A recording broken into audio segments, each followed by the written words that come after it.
What's going on, you lovely people? It's your boy Roliver Queen. Hope you guys are doing well. Hope you guys are doing good.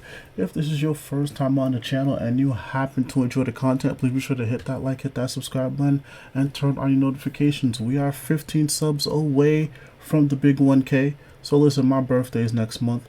So I'm trying to celebrate successfully making it another year around the sun. But I'm also trying to celebrate this milestone as well. So please help your boy out. But let's not waste any more time and let's jump right in.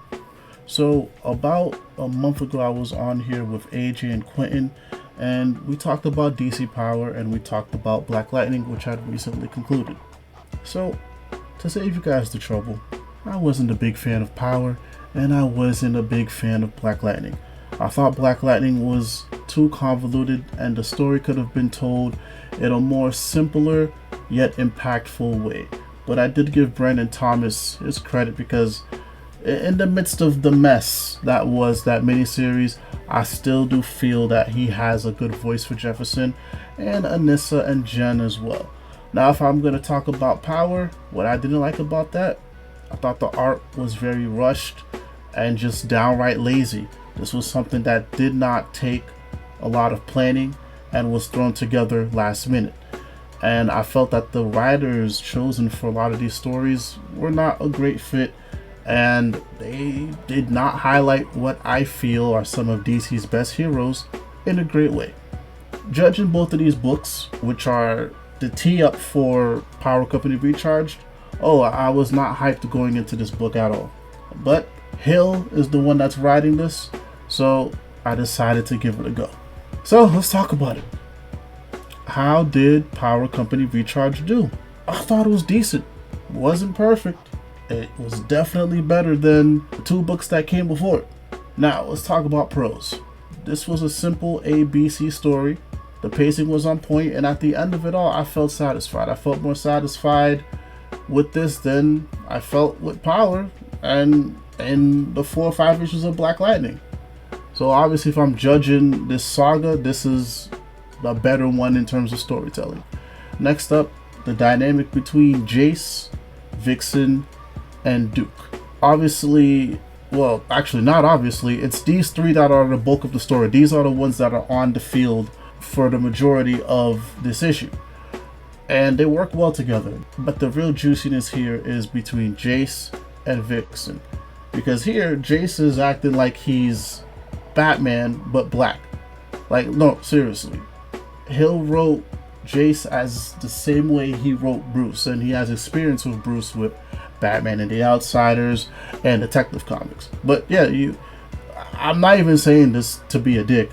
Like, yo, somebody could take this poster that I have here and you could just Photoshop it and make Jace's face white and it would still hit the same, because literally that's who was written here in this one shot.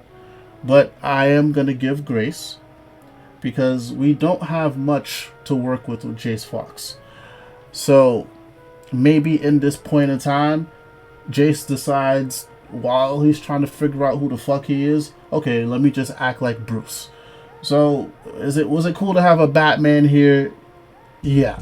Anyways, it's just great to see Duke, man. I thought he was a great mediator between the two, making sure both of them could see each other's sides. And I feel like ultimately he's going to be the heart of the team. And I really love that for my boy. Another great thing is the art. Now, there's a lot of different artists on here. But if I'm comparing this to DC Power, there wasn't at any point where I felt like this was an eyesore or that there was an effort put into this. From beginning to end, I was visually engaged. The villain was pretty good. The villain was very strong. Like I said, if I'm judging this saga, I think the villains preceding this book did not do a good job of carrying the Amanda Waller's right motive. I don't think these villains did a good job of doing that. But here, this one villain, oh yeah, I felt it. Like he was giving these niggas the work. You know, the story behind the villain and what they do to get the team's attention, it works. Like, now I feel like this initiative really connects to DC All In and the aftermath of Absolute Power. All right, cool. Let's do it. Let's hit negatives now.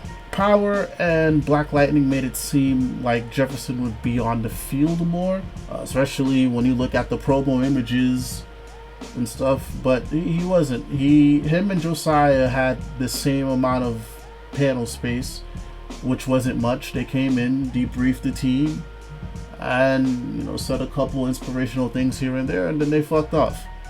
So it was literally just Vixen, Duke, and Jace handling things. Also, yeah, Josiah, him not being present here was a missed opportunity as well, especially for me. I have not read the first Power Company. I wasn't around for that shit. So I will give it a bump up in ratings because it started to make me care about Josiah Power, but this would have been a good chance to really expound on that even more, especially since he's connected to what happened to Absolute Power, or at least the aftermath of it. So now we are going to circle back to Jace. Like I said, Jace was written as if he was Bruce. And again, Hill has experience with Bruce, so it makes sense. But the reason why I'm let down, despite me having some pretty significant highs, is because I did watch the Black Comic Lord's interview with Brian Hill. He was talking about this specific one-shot in the section of the interview. And he made it seem like we're really going to start getting into the nitty-gritty of Jace Fox. He's a black dude wearing a Batman suit, and that comes with a lot. John really wasn't able to expound on that much, but Hill sounded like this is something he was going to start tapping into. And we got none of that here. I'm going to show grace, because while we didn't get that here, and the fact that he did speak about it in the way he did, it makes me think that maybe there is something planned for the future of Power Company. And I think it'll be a mini instead of a backup or a one-shot again. Yeah, that gives me hope, but I would have liked to at least see an inkling of that here. Just a little something, maybe like a panel or two, where we start to see, him probably question something, or maybe he does something to get the ball rolling in that area. But we got none of that. Honestly, the big thing that's stopping me from giving this a great instead of me saying it's decent is actually that. It's that in particular. And that might be it for cons. There's not too many cons here. So, with that said, what's the potential for this team? Do I see this going a mini-series route? Do I see it going an ongoing route? Or do I see it going another one-shot? If I'm judging based off of the sales of DC Power and Black Lightning, I say we're just going to get a miniseries. Because it's clear that A, of course DC needs to promote their shit better, but B, folk are not serious about supporting these characters, man. Let's call it a spade a spade. Folk are not serious. Folk are not serious at all. And yes, a large part of that can be attributed to who the creative teams are behind these books, but also at the same time too, there's a lot of shit books that get a lot of push, or we see more of the characters around because people show up for them. But again, if I'm judging based off the sales, it's a mini. 4 or 5 issues max, probably doesn't get extended, and hopefully Hill is able to tell an even better or grander story in the 4 or 5 issues. Would I like to see it stretch out further than that? Absolutely, but we got to start being honest here. All right. Recently, the black books haven't been selling well. That's what I'm thinking. There's no way that you can continue to do one shot after one shot after one shot with this team. Just tell a good, concise story.